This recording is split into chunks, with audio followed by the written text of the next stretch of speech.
Hello everyone, welcome in my channel. RRB ALP का result जब declare हुआ तो वो स्टूडेंट का इतना ज़्यादा कटअप हाई गया। तो वो कटअप का हाई जाने का कारण जानने के लिए स्टूडेंट ने जब अपना टी स्कोर चेक किया तो टी स्कोर कुछ इस प्रकार से देखे कि जिसको देख करके एक सवाल या निशान खड़ा हो गया कि ये क्वेश्चन आपका टी स्कोर किस प्रकार से बनाया गया है। और टी स्कोर यदि इस प्रकार से बनाया गया है तो ये काइंड ऑफ बोल सकते हैं कि ये आपका क्या है, इनजस्टिस हुआ है। यहाँ पे आपका कुछ स्केम दिख रहा है कि स्केम हुआ है। तो इस स्केम को हम यहाँ पे समझने की कोशिश करेंगे और इसके खिलाफ आपको आवाज़ उठानी है, तभी जाकर को आपको यहाँ पे न्याय मिल पाएगा। तो यहाँ पे क्लियरली आप देखेंगे तो कुछ कैंडिडेट का यहाँ पे उन्होंने शेयर किया हुआ है कि कैंडिडेट्स हैं जिनका आपका बेंगलोर जोन का है, इन्होंने आपका अपना जो है कि स्कोर कार्ड शेयर किया हुआ है साइको का CBAT एग्ज़ाम का। CBAT एग्ज़ाम का जो जिसका आपका रिजल्ट RDSO के द्वारा बनाया गया है। तो RDSO ने आपका यहाँ पे कोई क्लियर गाइडेंस नहीं दिया हुआ था कि ये किस प्रकार से यहाँ पे आपका ये टी स्कोर बनाने वाले हैं। जो यहाँ पे फॉर्मूला बताया गया था उसके आधार पे इन्होंने जो आपका न्यूज में थी उसके आधार पे था कि ये फॉर्मूला कि 50 + 10 × x - mean by standard deviation करके ये आपका निकालने वाले थे, यहाँ पे कैलकुलेट करने वाले थे यहाँ पे आपका कि टी स्कोर। और इसमें से एक्स जो होता वो कैंडिडेट का स्कोर पॉइंट होता कि उसने कितने आपके पॉइंट लेकर के आए, कितने सही क्वेश्चन किए हैं, और उसको माइनस करना था मीन से। कुछ इस प्रकार से करके ये कैलकुलेट करना था। जब आप इस फॉर्मूले में यहाँ पे आपका किसी भी स्टूडेंट का यहाँ पे नंबर फिट करते हैं तो कहीं ना कहीं ये आपका 20 से 80 के बीच में टी स्कोर बनने की यहाँ पे रहना चाहिए कि ये आपका 20 से 80 के बीच में ही टी स्कोर बन सकता है। तो यहाँ पे आप देखेंगे तो यहाँ पे पाएंगे कि एक कैंडिडेट है जिनका आपका टी स्कोर 0 बताया गया है टेस्ट नंबर 5 में, जो कि बेंगलोर जोन का है। तो ये टी स्कोर जब 20 से 80 के बीच में बनना चाहिए तो 20 से 80 के बीच में ही बन सकता है। तो फिर यहाँ पे टी स्कोर इस कैंडिडेट का 0 कैसे हो गया, ये चीज़ आपका क्या है कि ये हाईलाइट कर रहा है कि किस प्रकार से यहाँ पे स्कैम किया गया है, किस प्रकार से जो है कि रिजल्ट को जल्दबाजी में प्रिपेयर किया गया है। इन चीज़ों को आपका, इन मुद्दों को यहाँ पे ध्यान में नहीं रखा गया है और सही तरीके से ये आपका रिजल्ट को बनाया नहीं गया है, जिस वजह से बहुत सारे कैंडिडेट हैं जो कि आपका अच्छा स्कोर करने के बावजूद भी यहाँ पे ये टी स्कोर में मार्क कर जाते हैं और वो फाइनल सिलेक्शन से बाहर हो जाते हैं। आप देख सकते हैं कि इस बच्चे का जो है कि पहले के 4 टेस्ट में ये 42 से ज़्यादा ही है, तो 42 आपको पास करने के लिए चाहिए, लेकिन सडनली आपका टेस्ट नंबर 5 में 0 हो जाता है। तो ऐसा कैसे संभव है जबकि टेस्ट नंबर 5 में जो है कि सेम फिगर टेस्ट था। सेम फिगर टेस्ट में आपका कैंडिडेट ने कम से कम कुछ तो क्वेश्चन किए होंगे, कुछ क्वेश्चन किए होंगे, तो भी जा कर के आपके कुछ तो पॉइंट बनने चाहिए। तो यहाँ पे टोटली 0 आपका टेस्ट में आपका 5 में बताया जा रहा है। तो टेस्ट 5 आपका यहाँ पे 5 0 होना ये आपका असंभव सी चीज़ें हैं जिसको यहाँ पे ये दिखाया गया है इनके स्कोर कार्ड में, जिससे ये एक सवालिया निशान तो खड़ा हो ही रहा है। साथ ही ये समझ में आ रहा है कैंडिडेट को कि ये आपका किस तरीके से, यदि ये आपका आवाज़ नहीं उठाते हैं और सिर्फ प्रिपरेशन करते रहते हैं तो प्रिपरेशन करते रहने से यहाँ पे आपको बार बार जितनी भी वैकेंसी आएगी हर किसी में स्कैम होते जाएगा, तो सिलेक्शन कहाँ से होगा। तो कुछ इस प्रकार से होगा तो फाइनली इनको निराशा तो माइंड में तो जागता ही है। तो इस वजह से आपको ये चीज़ों को आपको वॉइस राइज करनी है। आप इसको क्या करें कि ये ज़्यादा से ज़्यादा आप आरआरबी में अपने भी रिस्पेक्टिव आरआरबी और जो भी आरआरबी मुंबई है वहाँ पे मेल डाल सकते हैं और इसको आप आरटीआई डाल सकते हैं। और साथ ही साथ आपका कोर्ट में तो केसेस के कुछ कैंडिडेट कर ही रहे हैं कि ये आपका किस प्रकार से टी स्कोर बनाया गया है, वो आपको जानकारी मिल सकता है राइट टू इन्फॉर्मेशन के अंतर्गत आरटीआई डाल करके। तो आप आरटीआई डाल सकते हैं कि ये आपका सेपरेट बनाया गया है या एक साथ बनाया गया है, और टी स्कोर कौन से फॉर्मूले के आधार पे आरडीएसओ ने आपका प्रिपेयर किया हुआ है। ये जो आपका है कि क्लियर स्टूडेंट के पास होना चाहिए इन्फॉर्मेशन कि ये टी स्कोर किस प्रकार से यहाँ पे बनाया जाता है। ऐसा नहीं कि आपका क्या है कि कैंडिडेट को एग्ज़ाम ले ली जा रही है लेकिन कैंडिडेट को यही नहीं पता कि आपका एक क्वेश्चन सही करने के लिए 1 मार्क दिया जाएगा या माइनस का 1.53 कट कर लिया जाएगा, सही भी करें तो नंबर काट लिया जाएगा। क्या किस प्रकार से ये रूल है, वो चीज़ें तो आपका क्लियर होना चाहिए ना कि क्या आपका क्लियर ये आपका एग्ज़ाम लिया जा रहा है तो उसमें क्या मार्क्स दिया जाएगा या फिर मार्क्स काट लिए जाएंगे सही क्वेश्चन के।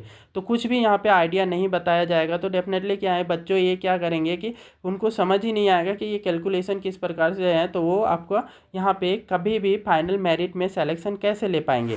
तो यहाँ पे टेस्ट आपका दूसरे कैंडिडेट का देखेंगे तो पाएंगे कि यहाँ पे इस कैंडिडेट का भी आपका फर्स्ट टेस्ट में 1 आया है, बाकी के जो आपका टेस्ट है वहाँ पे देखेंगे तो कुछ इस प्रकार से स्कोर रहा है। जब यहाँ पे आपका इस प्रकार से स्कोर बन रहा है नीचे, अच्छा 42 से या पर 50 से ज़्यादा ही पॉइंट है, जबकि 42 चाहिए रहता है, तो एक कैंडिडेट जो कि बाकी के 4 बैटरी टेस्ट में इतने पॉइंट लेकर के आ सकता है, वो आपका सिर्फ एक टेस्ट नंबर 1 में, मेमोरी टेस्ट में सिर्फ 1 नंबर लेकर के आता है। ये कोई यहाँ पे पॉसिबिलिटी नहीं दिख रही है।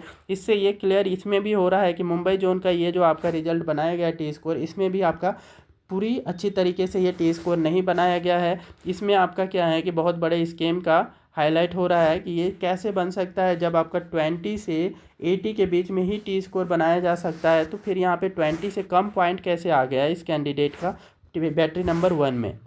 अब देखते हैं कि नेक्स्ट वाले में समझे, तो नेक्स्ट वाले में भी आपका यहाँ पे कैंडिडेट है एक जो कि इलेक्ट्रीशियन से थे, कोलकाता जोन से। इनका 15 जुलाई को एग्ज़ाम हुआ था। इसमें भी आप देखेंगे तो पाएंगे कि बैटरी नंबर 1 में भी इनका आपका 20 से कम है, 19 नंबर आया है। तो ये भी आपका कुछ इम्पॉसिबल टाइप का यहाँ पे टी स्कोर बनाया गया है, जो कि कभी संभव ही नहीं है। वैसा मार्क्स और ऐसे पॉइंट यहाँ पे दिए गए हैं। और ये नेक्स्ट कैंडिडेट को यहाँ पे भी देखेंगे तो इस कैंडिडेट का तो आपका यहाँ पे देखने को मिल जाएगा कि बाकी के टेस्ट में भी उतने अच्छे नहीं रहे हैं, लेकिन भी आपका ये टेस्ट नंबर 1 में 1 पॉइंट आ जा रहा है। तो 1 पॉइंट आपका क्या है कि ये इम्पॉसिबल पॉइंट होता है। ये पॉइंट आना ये संभव ही नहीं होता है, फिर भी ये पॉइंट इनको मिल रहा है, 1 पॉइंट मिल रहा है, जबकि ये कभी भी 20 से कम नहीं बन सकता है।